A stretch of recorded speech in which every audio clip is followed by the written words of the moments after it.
can you state your full name, please? My name is Frank Masika.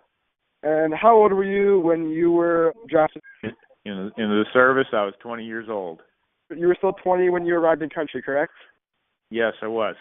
Your assignment, medic, infantryman, etc. What were you assigned? What were you assigned to do?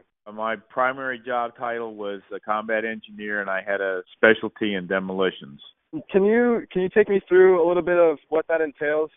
Well, combat engineers were in support of the infantry. Engineers did bridge building, road building, anything to do with heavy equipment. At your age, did you feel mentally prepared to go to war? Well, I don't know if you feel mentally prepared. You put your life and your future in the hands of your superiors.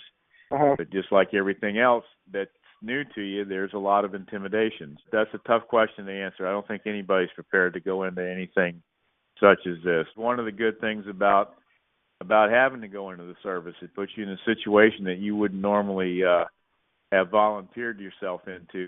A lot of the younger population of this country, they would have benefited quite a bit from being in the military because it teaches you a lot about being a human being. Grandpa, looking back on your experience as a whole, did you feel that you were old enough to comprehend what you went through? It wasn't a matter of were you old enough? I mean, you had to grow up. You had to you were asked to do things. You saw things that you wouldn't be subjected to in the normal everyday walk around world that you guys know today. If you feel comfortable sharing, was there a specific moment or experience that changed your life or your outlook? It wasn't a click at the moment. It was a realization after the fact of being put in harm's way by people, again, that I had to trust. And once I got through it, it was pretty devastating. We lost a lot of guys in this little skirmish, and that we shouldn't have been there,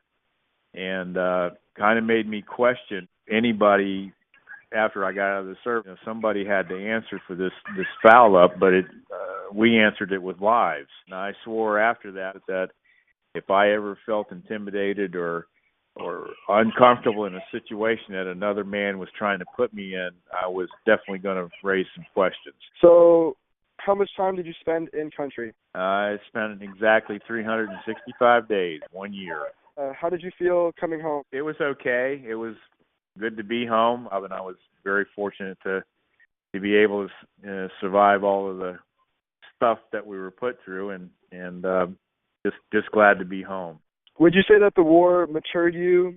I felt as though the situations that I was put in, and again the things I saw and the things I had to do, made me older, somewhat mentally. Which is just something that any of us would probably feel as though that other people can't fathom what we go through. But there's a lot of people that do good things that we don't give them credit for. And does that make them older? Yeah, possibly. It depends on the person. It was a situational thing that you had to accept, and it matured you. And some guys they seem to want to talk about Vietnam all the time. The guys that were over there and did well when they got back, we don't talk about it. It's just something that you want to forget and get it behind you and move forward.